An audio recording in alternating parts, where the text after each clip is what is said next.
Hello, everyone, and welcome to another edition of the Liverpool.com podcast.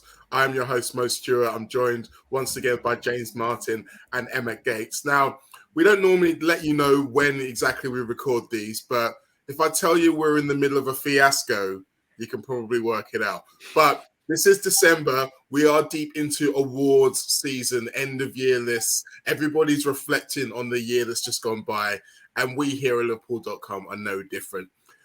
After the political fiasco that was the Ballon d'Or and is also going on around us right now, we felt it was important. Some of these awards have some recognition to us, the fans, the people who watch the team week in, week out. So we wanted to give a shout out and dedicate this whole episode to the Fans Footballer of the Year Awards. Now, there is both a national award for the whole of the Premier League, and each individual Premier League team has their own award.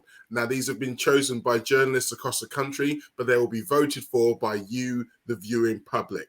So we're going to focus, first of all, on the Liverpool award. Then we're going to do a little bit on the national award because one of ours is in there too. So first of all, I should tell you the four names who are up for Liverpool's Fans Footballer of the Year 2021. They are, in no particular order, Trent Alexander-Arnold, Fabinho, Joel Matip, and of course, Mo Salah. Now, obviously, one of those names jumps out of the page straight away, James, but we're not going to start with him because that would be too simple. So let's talk about the current Premier League Player of the Month, first of all, Trent Alexander-Arnold. Now, over the course of 2021, because this is a calendar award, he's played 44 games. He scored 3 goals. He's got 15 assists in the Red of Liverpool and a fair few for England as well. But more importantly, I think he's got 20 clean sheets as part of a defensive unit as well. Now, we often talk about Trent as being this fantastic forward-going assist machine. But I really think that he's improved defensively over the course of these 12 months. And if you think back to some of the stick he took earlier on this year, it's really a testament to him and his work ethic and attitude that he's been able to come on so far.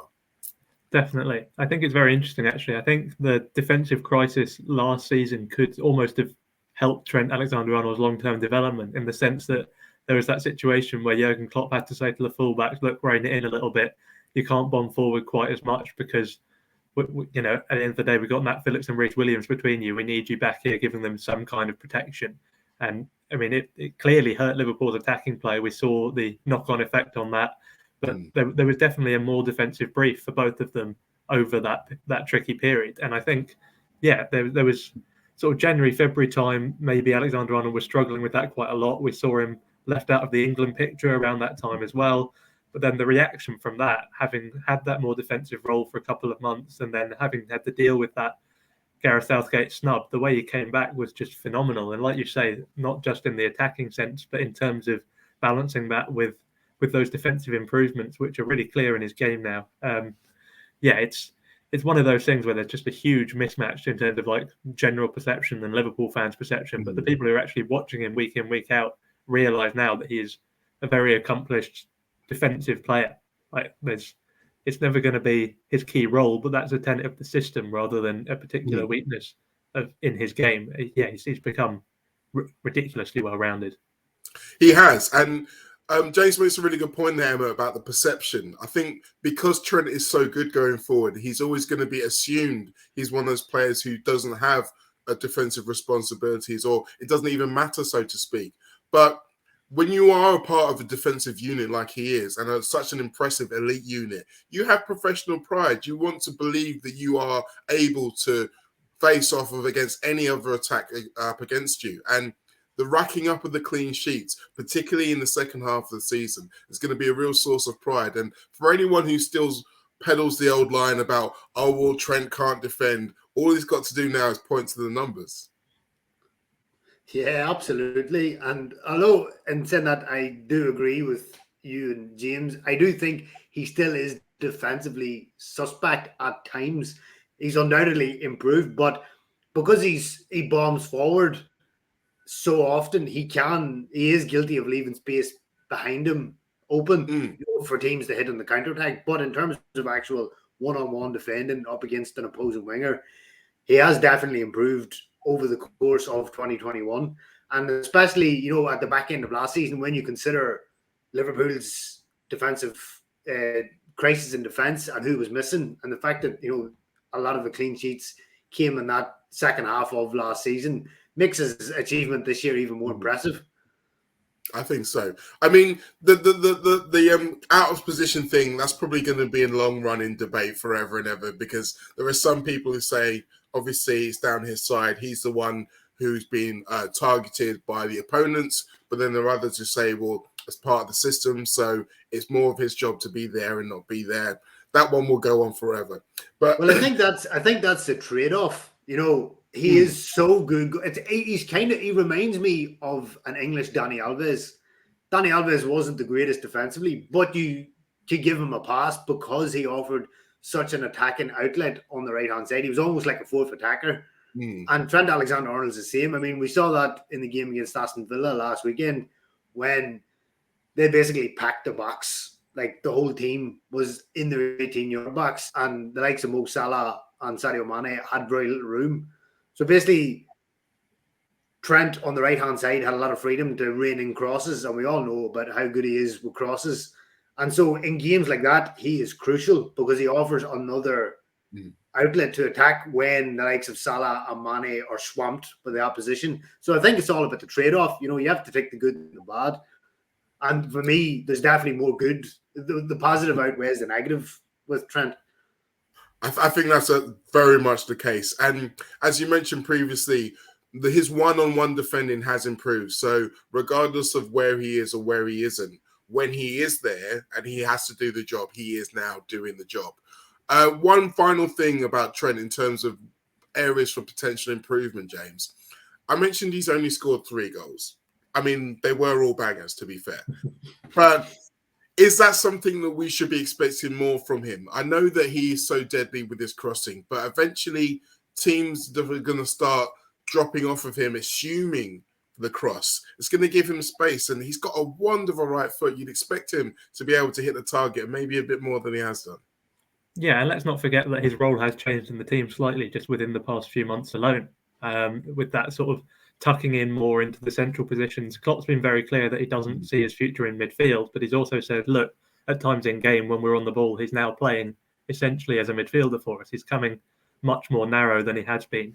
And yeah, once you're in those pockets of space, you've got to have an eye for goal, because that's one of the reasons you're tucking in there to make the sort of telling impact from those spaces. I mean, Emmet mentioned the Villa game. It had the potential to be one of my favourite Liverpool goals if it had gone in, where Salah dummies it, absolutely sells everyone with the dummy. It comes across the Trent, who's in the perfect position to sort of whack it home. He didn't do too much wrong in that situation, so it's not saying that was his fault. But yeah, it's those kind of areas where you'd hope he'd be hitting the target with a degree of regularity. Like you say, when his right foot is as good as it is, you know, it feels like just a matter of practice, and then he'll offer that kind of threat if he doesn't already. You look at someone like a Reece James at Chelsea, he has that knack for shooting very effectively from the tight angle. So yeah, defenders don't know whether they're facing the pullback or the near post shot, makes it much harder to defend. So yeah, I mean, Trent's the kind of player who's always going to want to be improving everything he can. You watch interviews with him, he's always saying the same. Another thing he said is how he wants to develop his left foot more, which would make him, frankly, unplayable. A defender can literally go either side, either way. Like, it's just good luck to anyone trying to stop him, you know. But yeah, I think goal threat, you would like to see a little bit more free kicks he could become more consistent on. When he scores them, they're amazing, but some of them are awful. So yeah, a bit more consistency in the shooting, both in play and sort of from dead balls. But yeah, these are picking. Splitting hairs. I mean, these are things we fully expect him to do as well, because he is that talented a footballer, we should point out. Okay, so let's move on to the next nominee, another very talented footballer, someone who got on this list despite making only 20 appearances in the Red of Liverpool so far in 2021. He managed to be another member of this defence who's kept 10 clean sheets in those 20 games, and he is, Emmet, the best dribbler of a football in a direct straight line I've ever seen in my life. It's Mr. Joel Matip. Obviously, I mentioned that he missed a large part of 2021, but how good has he been when we've had him on the pitch? Yeah, I mean, his return, from injury has been. I'll be honest. I'll hold my hands up and say I didn't expect him to be that good coming back from a long-term injury. And to be honest, I don't know how he's on this list. Obviously, James is using some form of skullduggery here to get him on the list, purely because this is over a year and he missed 6 months of the year. I'll give James the fairness. Like, this list was picked by Liverpool's the Liverpool Echo's LFC correspondent and 90s hip hop connoisseur, Mr. Paul Gorst. So direct all of your inquiries in his direction.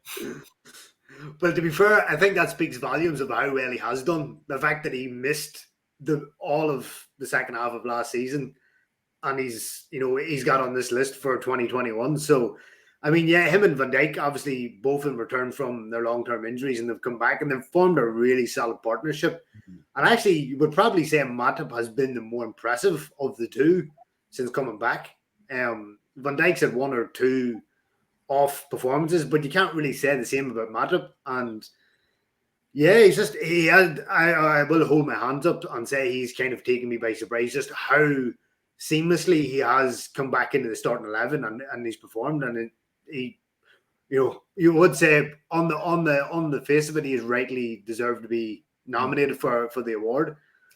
I know. I agree with you. I think he has been our best defender, James. I'd go even further. I think he's been the best defender in the league this season. I think you've got maybe Antonio Rudiger who could push him quite close. But I think in terms of consistency of performance, particularly as Emmet mentioned, he's coming back from an injury. Obviously, Van Dijk's injury was probably a little bit more. It's going to take him a while to come back from. But in that time, he has been anchoring the defence. He has had more responsibility. But also, when you think about the course of this year, the times when Liverpool didn't have him has kind of made him a bit more valuable almost. Did you see what happened when he wasn't there? Oh, yeah, definitely. I mean, the collapse didn't come until Matip fell. Like, Liverpool were holding things together with Matip as the only fit senior centre-back. I mean, it was looking a bit more ropey at that stage, but there was still almost a title charge in the offing. It was only when he succumbed that it all really went downhill rapidly. And yeah, that says a lot about his influence. I don't have to hold my hands up for anything because I knew how excellent he would be upon his return. And of course, one of the foremost players in our league, as you rightly point out, Mo. Obviously, best defender so far this season is a huge shout. It's a league full of quality. You picked out Rudiger, but he's cheating. He's playing in the back three. It's much easier, isn't it? Like, and yeah, like the runs out. I mean, It's interesting because Rudiger and Matip are actually very similar players in terms of statistical profiles, things like that. But then when you look at the daring runs Rudiger goes on, again, it makes more sense because he's in back three. There's a little bit more freedom. The fact that Matip can offer that to the team in a back four, a traditional back four, and still always seem to be in the right place defensively. He just has that knack for knowing when he can go and when he can't go. And when he does go, it's a hugely effective offensive weapon. Like, it goes under the radar because, he's not necessarily clocking up the goals or assists. But I don't have the figures on it, but I imagine a lot of the passes before the assist will be him, or a lot of literally just making things happen, making space for other people. Even if he's not directly involved in the move, he'll be there. His presence will be disruptive. Because as a defender for the opposite team, who's tasked with picking up the centre back who's just rocked up in your box? Like, it's an absolute nightmare. Well, that's the key, isn't it? It's at times when we're facing packed defences and everyone's marked up very tightly. There's a man for everybody. There's no one to account for him.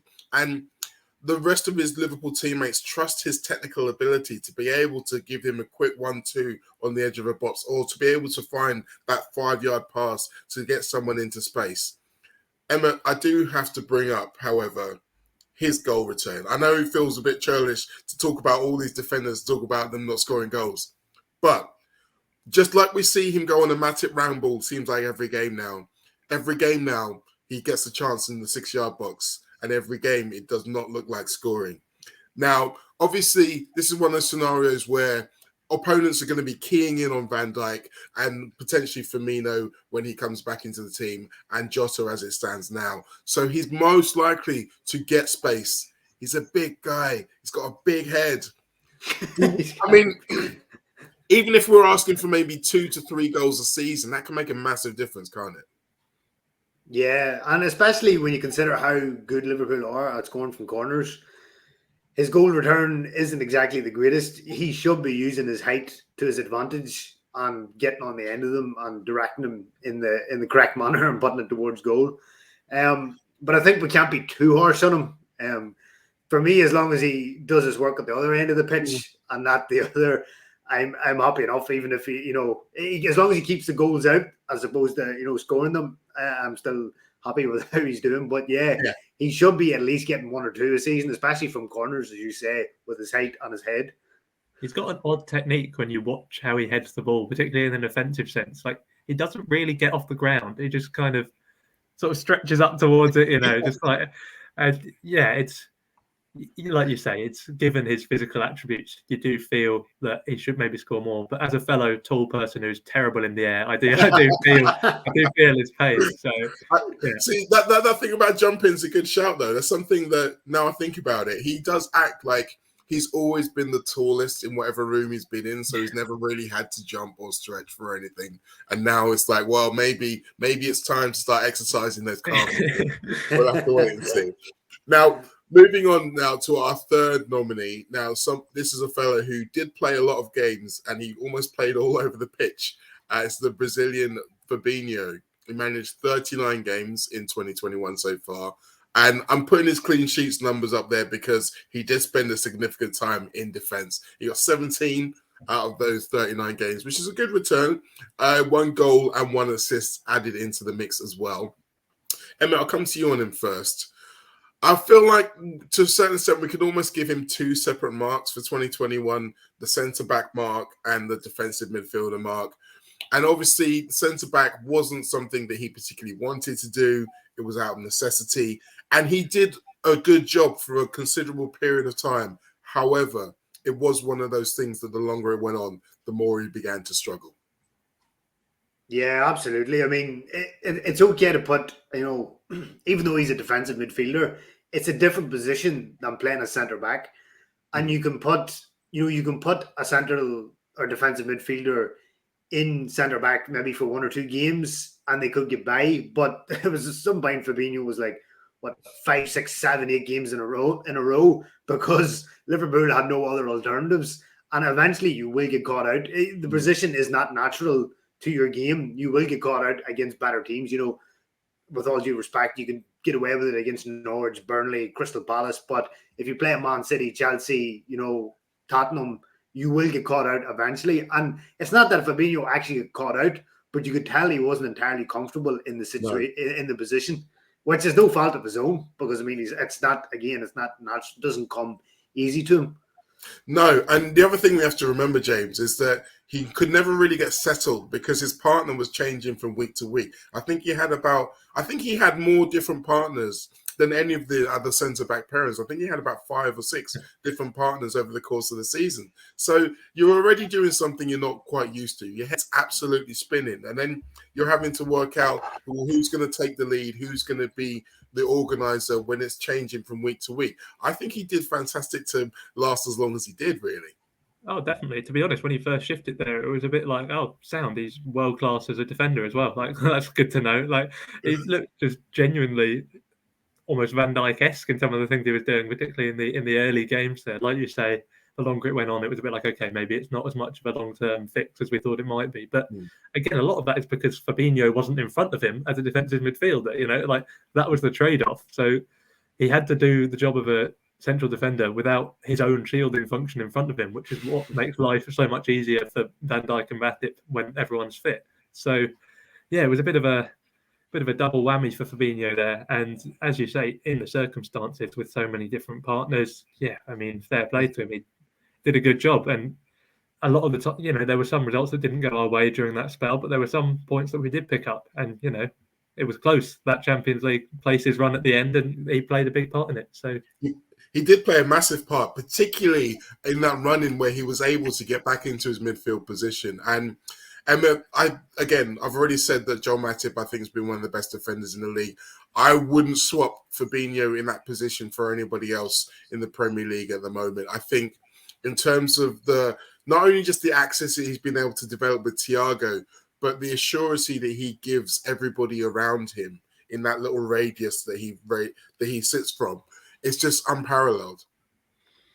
This might be slightly controversial. Oh God, but I genuinely believe that Fabinho is Liverpool's most important player because they're not the same side when he's not there. You know, we saw that when he was out for a couple of games in mid-October. I think he was out for 2 or 3 games.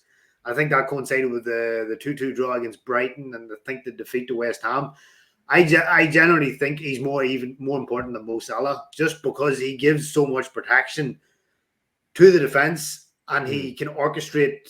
You know, obviously he's not orchestrating play is not his forte. That's more Thiago's. But I feel that Fabinho and everything he offers, he is Liverpool's most important player, and they don't look the same side when he's out. As you say, you wouldn't swap him for any player probably in the world in that position. He's just he's immense, and he ticks. He's almost like 2 or 3 players in one. He's a bit like I compare him kind of to N'Golo Kante in that he's kind of like 2 or 3 players in one. But Fabinho is better technically than Kante is, and I think there is no one in world football like him at the minute. I agree, and I think Liverpool's biggest problem, James, is that there's no one else in the squad who really does the same job as him. I mean, even talking about Mo Salah, we still have Sadio Mane, who can be as much of a goal threat, even if it's from a slightly different part of the pitch. But in terms of the actual attributes of Fabinho, we have Henderson who can play the 6, but he still does it a very different kind of way. And obviously, previously, we've had Gino Wijnaldum who've done it. But now, as Emma mentioned, when Fabinho is out, you are starting to think, well, who's the best person here? And we're having to make do and mend a little. Yeah, I mean, it's no disrespect to Henderson, but we don't have to say he does it a different way. He does it worse, which is it's because Fabinho is watching Jordan. but again, it's like we say, Fabinho has a case of being the best in the world in that position, so it's really no slight on him. But and again, he's so good as an 8, like it's just not his position, which is fair enough. It's the same way Fabinho wasn't as good as Van Dijk or Matip when he had to drop into centre back. It's just the way it goes. But yeah, there is a severe lack of depth beyond Fabinho. There's no other natural defensive midfielder in the team. I mean, Tyler Morton's been doing it a little bit recently, but again, even in the youth teams, he's been playing further forward. So it's another repurposed number 8. So even coming through the academy, there's no obvious Fabinho air or Fabinho cover. So yeah, it's probably one to look at in the sense of, you know, if we can get a deal done on a good value and someone is willing to come in mostly as cover, almost like the Simicast of defensive mid, if you like, then it would be handy because you do start sweating as soon as Fabinho's out. But then that is sort of the curse of having such quality players, because whoever comes in when he's out is going to be a step down in quality because he's just that good. I mean, we could really do with 11 Simicases when you think about it. But I mean, to be fair, we have got quite a few, or when I say able covers, let's say. But yeah, I think his is very much the hardest position to cover currently, and it's because he's doing such a great job of it. And hopefully he's someone who is tied down for a long time, so hopefully he's able to stay free of injury and really show the world what he's capable of. Which brings me really nicely onto the 4th and final nominee of this Fans Footballer of the Year award. No surprise to anybody, it's Mohamed Salah. We've mentioned the fact that Liverpool have had an up and down 2021. We had that period where it was rough for all of us. Even in that period, he was still a threat. He went, I believe there was one period where we had 5 Premier League games without a goal, but he was a threat in every single one of those 5 games, James. And his current total, 50 games in 2021 for Liverpool, 36 goals, 11 assists. I really am struggling to find anything new and fantastic to say about Mo Salah. How are you doing? Yeah, similarly. I mean, one thing I will say is that when you hear those numbers, you think, how did Messi score more than 90 goals in a calendar year? Like, Mohamed Salah is having, one of the most phenomenal years any of us have ever seen. And yeah, he's about 60 odd goals off the pace. So, but yeah, no, that's no slight on Salah. It's just a credit to the otherworldly talent that Messi at his peak was. But yeah, I mean, Salah now is taking up the mantle as best player in the world. And if you extrapolate... well, 7th if you want to go for the Ballon d'Or. Sorry, yeah, but no, if you extrapolate... Well, we're writing that wrong right here, Emmet. Yeah, you're right. If Bad footballer of the year. We have the chance to make amends. But yeah, if he'd been posting the numbers he'd been doing this season throughout the year, then he'd still be behind, but he wouldn't be very far behind those kind of just otherworldly, ridiculous, unbelievable numbers that we've seen in the past. He's really, you didn't think he had another gear, but he's found one. He's scoring even quicker than 17-18. Like at the equivalent point in his debut season, he hadn't got this many goals. So yeah, it's remarkable stuff. He was already, I think he was our most important player. Maybe there's a case for Fabinho, but he was already right up there, and he's got better, which I don't think any of us were expecting. And it's an absolute joy to see it as well, Emmet, isn't it? To not only see him get better, but to know that he's doing it for us and in our team. And James mentioned there the 17-18 season and the fact that we all thought that would never be bettered. I mean, he's got 21 already. There's talk of him getting 50. I mean, at the moment, there are very few players in world football who you can casually say, yeah, they might score 50 goals in a season. In fact, I would say there's probably 3. And he's looking like he wants to join that group of 3. Am I speaking out of turn here? Do we think it's possible he can score 29 goals between now and the end of the season? I mean, you definitely wouldn't rule it out. And I mean, you were saying about the 3. I would actually, currently, I would put it down to maybe 2, Salah and Robert Lewandowski. I don't think Messi or Ronaldo now can post those kind of numbers anymore.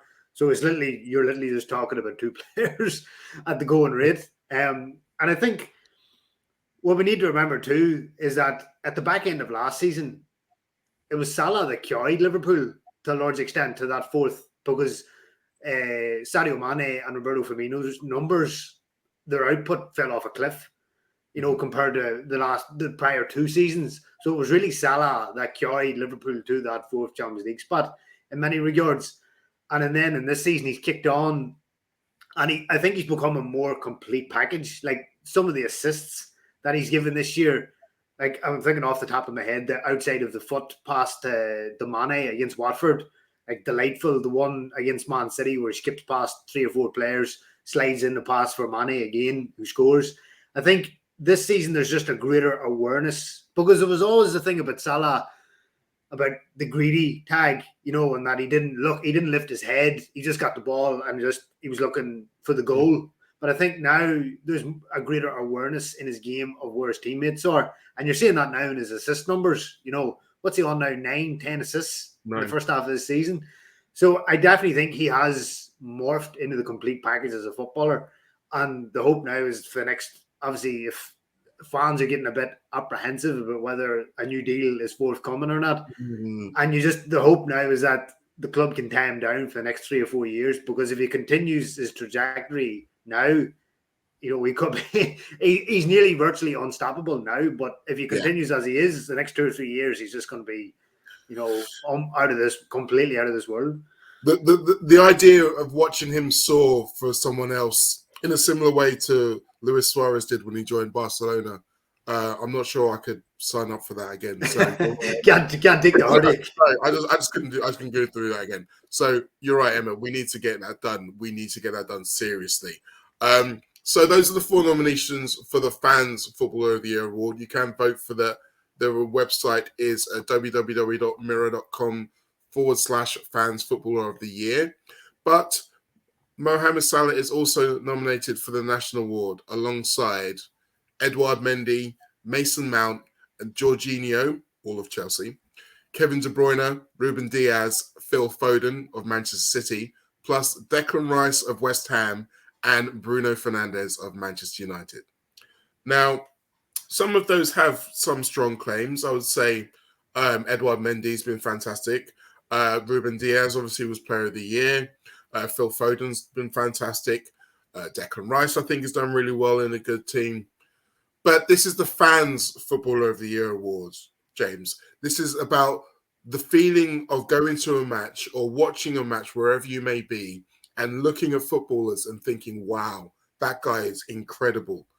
No one has done that like Mo Salah this season, in this calendar year even. No, not even close. Just on Mendy, I was seeing this graph the other day, sort of assessing how goalkeepers do on 1v1s. And he wasn't even on the graph because it was done by players who've faced at least 20 1v1s, and he's still not reached that point for Chelsea yet. So a lot of his impressive stats come from the impressive defence in front of him. So he's a very good player, but yeah, for me, it doesn't come close. But yeah, like you say, no one on the list really comes close to Salah. Like you say, that's a key criteria given what the scope of the award is. You want someone who, gets the fans off their seats, who excites players, who excites people, who plays in the right way. Just is capable of producing just the sheer magic that makes people love watching the game. And yeah, there's only one player on that list who really fits that bill, and that's Mohamed Salah. I think you're right there. And I think one of the things you mentioned is key is that he's able to astound opposition fans as well. I think we've all seen the viral video, the Watford fans just standing and applauding that ridiculous goal he scored down at Vicarage Road. And aside from maybe the English midfield trio, Emmet, I think I'm putting him as the favourite for this award in terms of neutral support. He is that guy who still makes people want to watch football in a way that not very many other players can. Yeah, exactly. I mean, as you said, Mo, you vote for a player that evokes feelings in you and gets you up off your seat and makes you jump for joy. It's not really about winning trophies as such, because, I mean, if you based it around that, Jorginho should probably win, considering that he won the Champions League and the Euros. And he is a good player for Chelsea, but he doesn't excite people. That's not his role. And the same for Mendy. Goalkeepers very rarely win awards because it's the nature of the position. People gravitate towards, attacking midfielders or strikers because they're the ones that bring out the emotion in us. And nobody has did that better this calendar year than Mo Salah, by far. No. So there you have it. We have all had our say. And unsurprisingly, we are all voting for Mo Salah for Fans Footballer of the Year. Before we go, who are you two deciding on Liverpool's Fans Footballer of the Year? Because it doesn't necessarily have to be the same man. James, I know that you were maybe thinking about picking someone differently. Yeah, I mean, it's very contrived, isn't it? Because obviously, if Salah's the best in the league, then he's the best at Liverpool. But I'm taking the leaf out of the PFA's book. They seem to find a way where the player of the year, who's also under 23, isn't the young player of the year. So I'm happy to follow that lack of logic. And yeah, I mean, I've been given a chance to give Joel Matip an award. So obviously, I'm going never in doubt. I had to tie. I mean, genuinely, I feel exactly the same as you, James. I feel like there's an obligation here to recognise the genius that is Joel Matip. Emmet, how do you feel? I would probably go with Fabinho, just for how pivotal he is to the midfield, and basically it doesn't function the same without him. So I'm going to go for the Brazilian. There you go. A wide range of opinions there. And even if the guy who none of us asked for, Trent Alexander-Arnold, wins, I don't think there'll be many too upset. So all of you who've been watching and listening here, let us know who you think should be the Fans Football of the Year. And don't forget to vote. You can go to www.mirror.co.uk/Fans Footballer of the Year to cast your vote and right those wrongs of those political idiots in UEFA and France football. James, Emmet, I feel like our day is not quite over yet, but thank you for the supporting of it. At least this has been fun. Everybody else, we'll see you again next week.